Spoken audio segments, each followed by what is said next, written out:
Hey everybody, Josh Sigurdson, a World Alternative Media here, and of course we're joined by author and economic analyst here at WAM, John Sneisen. And let's go into the Congo for a moment, because we have been talking a lot recently about a lot of these oil-dependent countries and what can happen when that happens. And of course, Venezuela is just one of them. And of course, as Reuters says, Congo balances 2017 budget without printing money. Actually, the title says Congo says balances 2017 budget without printing money. I'm going to assume that I should be taking the says out of there. Or you can add an in.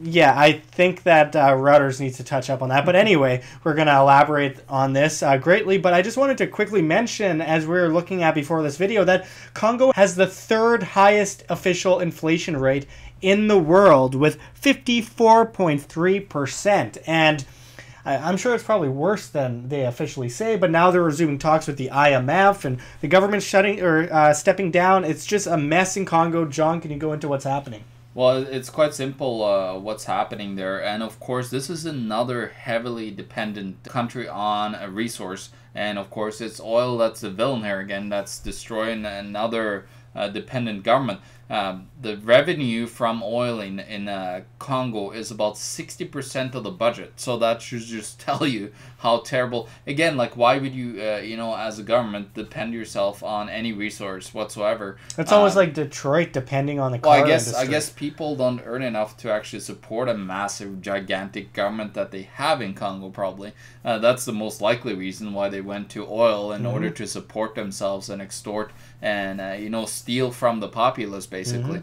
That's usually how this happens. And of course, when they end up not having money, they just go to their buddy, the International Monetary Fund, the IMF, and asks for a helping hand while IMF tells you to do all these things. I got these bills, man. Can you just lend me a few dollars until payday? And then payday comes. Actually, we don't have any, but can you lend us a little bit more money until the next payday? And by that, I mean in a few years. Comes back, still nothing. Populace in debt, populace in servitude, and the government's going, oh, suckers. Everyone's actually buying our BS. And then Miss Lagarde, the monetary witch over at the IMF, comes in and, wants some spells to steal resources and everything from the Congolese country that collapsed, right? So this is such a funny story how this always repeats itself, how the IMF always is in there, stealing money from all these banana republics that are run by dictators or by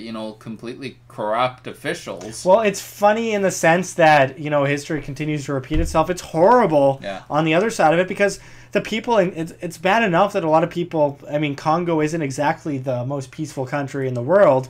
It's bad enough a lot of people live in vast amounts of poverty, but on top of that, like, their government is just creating vast amounts of debt, their central banking system, vast amounts of debt. And like I said, a populace in debt is a populace in servitude. It ensures that people will get on their knees and beg the government for help. And it just creates a perpetual problem in circles, problem, reaction, solution, repeat over and over again until, something gives and the balloon pops and everyone goes crazy and either asks for communism or free markets. And we really hope that it's free markets, and we try to push people towards that. But obviously most people don't understand how economics works. Most people don't understand how markets works. Most people don't understand, the religion of statism and depending on government and how dangerous that is.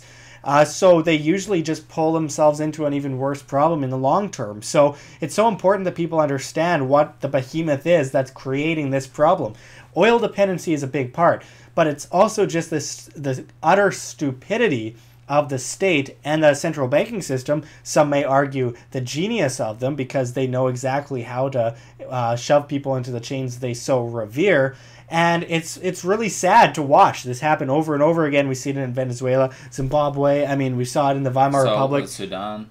Absolutely, and it just keeps repeating itself over and over again. Well, just to repeat, I think it was a while back, but I said, during the 1900s, there was about 70 hyperinflations in different countries. So it's not like just a thing that would just happen like randomly, maybe in one country here and there. This always happens because governments overspend. They use Keynesian economics, deficit spending, like you're seeing Congo. They have a current government deficit of minus 6.2%. They actually have a high debt to GDP on 83%. The government.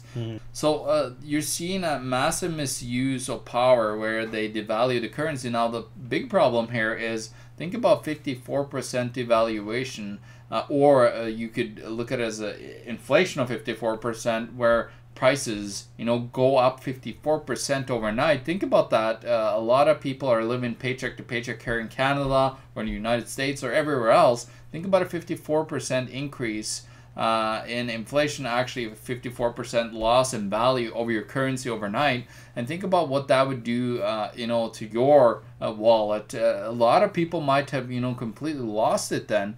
This is a huge danger that's, of course, really starting to loom now as debt skyrockets all over the world. And you're seeing these countries, these, of course, smaller African countries, a lot of them have been driven, especially African and South American countries with a lot of, or Eastern European countries with massive high inflation. And 54% is a massive loss of value of the currency. Yeah. And the big thing here is suddenly, the trust of the Congolese population will, stop with the currency. And when that happens, that's when you get the massive hyperinflation, because especially the government, are not able to, survive whatsoever. And the whole economy implodes because people say, like, I'm not going to take this massively devalued currency anymore. I had enough of it. And we've seen it, like, this happens every single time when you have a hyperinflation starting, is that you have this loss of, faith in the currency. And then, over a year's period, usually, it completely eviscerates the value of it, and it's game over for that currency. It might get, revalued into something else.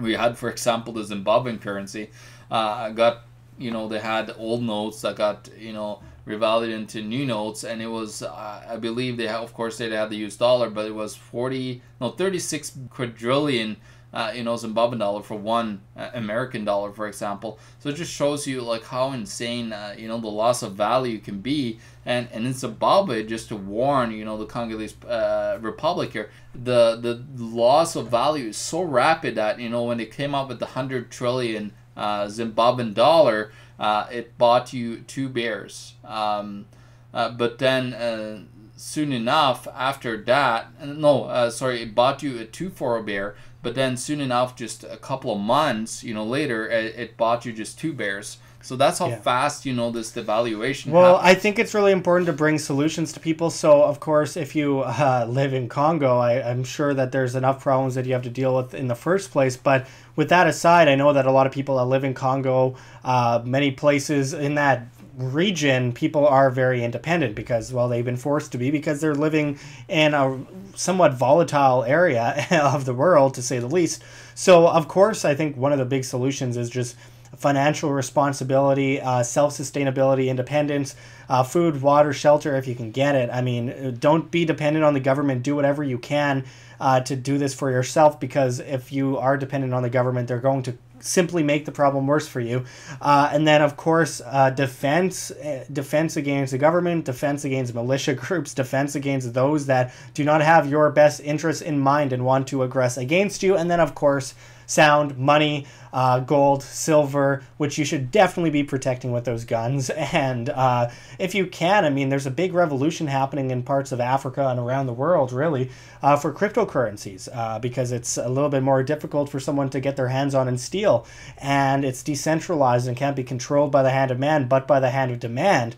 And I think that's an important point to make. But I think that people need to try and escape the hand of the grip of the government and the central banking system, because look what it's doing. It's decimating your society. It's decimating your economy. It's decimating your markets. It's decimating your ability to put food and water on your table. So I think that's really important to point out. John, what do you think is the bottom line?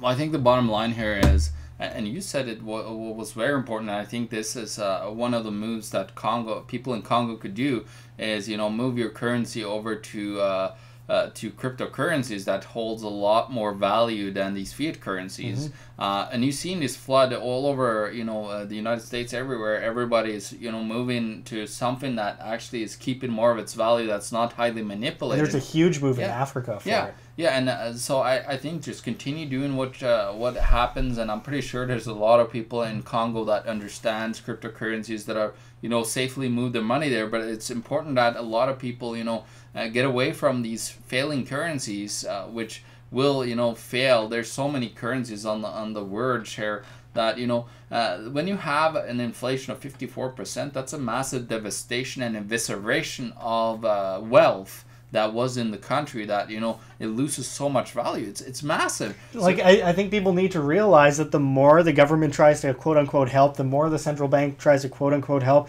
the more the IMF tries to quote unquote help, the worse off the people are, the more debt, 100%. The more poverty. And if they shove you down that bottomless pit of debt, you're forced to ask for a ladder up from the government and the banking system, and that puts you in perfect servitude. And that's exactly where they want you. They want to make fools of you. They want to use you for their own benefit. And I think it's about time that you good people stand up. No matter where you are in the world, this is always the same. The same economic practices will reap the same economic problems. And I think that it's important that people understand this on a global scale, because this isn't me bashing your country. This isn't me telling you what you should do. We're putting forward advice based on facts that we've studied for a long time, in our opinions. Just historical facts, yeah. You need to look at how this affects different countries throughout the world, and how it won't be any different in your country. No, exactly. History repeats itself, and it's just a cycle that happens every time when you have a fiat currency, because it always reverts to its true intrinsic value of zero, as Voltaire said. That's always what happens, and there's no fiat currency that have ever survived. Like, people might say, oh, look at our currencies today. Like, they're around. Like, they've been, the US dollars, some people have said the US dollar has been around for 256 years. No, it failed so many times through that time period. And since 1971 is the only time that you had a full fiat currency. So now the United States has $20 trillion in debt, and it's already moved up to 20 billion or 20.2 billion almost within a couple weeks. No, and this is like this ridiculous. Is what happens. It always fails, guys. So make sure you understand that and make those moves that Josh and me have been talking about here. Those important moves away from the fiat-based system. Absolutely. Well, thanks for going into this with us, John. Thanks for watching, and until next time, this is Josh Sigurdson and John Sneisen signing out from World Alternative Media. Find the truth, be the change. Now to sound like an auctioneer. Thanks for watching, everyone. Check the links below. GoFundMe, Patreon. We can't do it without you. Any donation is very much appreciated, especially as we are so vastly demonetized and censored by YouTube as they bring in the Anti-Defamation League to flag all of our content as hate speech. Also check our Bitcoin address in the description in the comments, as well as on the screen for you to scan if you please. And don't forget to check me out at Josh Sigurdson at Steemit.com. That's Steemit.com, the future of social media, where you get paid via cryptocurrency, Steem that is, by the upvote and demand of your post. It's bound to take out the dinosaur social media, so I hope to see you there. But until next time, check out this word from our sponsor. Are you looking to exchange a large amount of US dollars? Don't overpay with the bank on currency exchange. Think outside the bank. Banks charge unnecessary fees of up to 3%. Truth be told, currency exchange with the bank will cost you hundreds to thousands of dollars. Start saving now. Step 1. Register online. Visit our website and click Get Started. Step 2. Book a transaction. Phone us for a quote and to complete the transaction. We'll need to know which currencies you are converting and how much. Step 3. Transfer of funds. Once you confirm the transaction, we initiate an electronic funds transfer from the account that you choose. Your purchased funds are then transferred back to you in the account that you choose within 1 business day. It's that easy. Start saving hundreds of dollars on currency exchange with CBCE. Sign up online or give us a call today.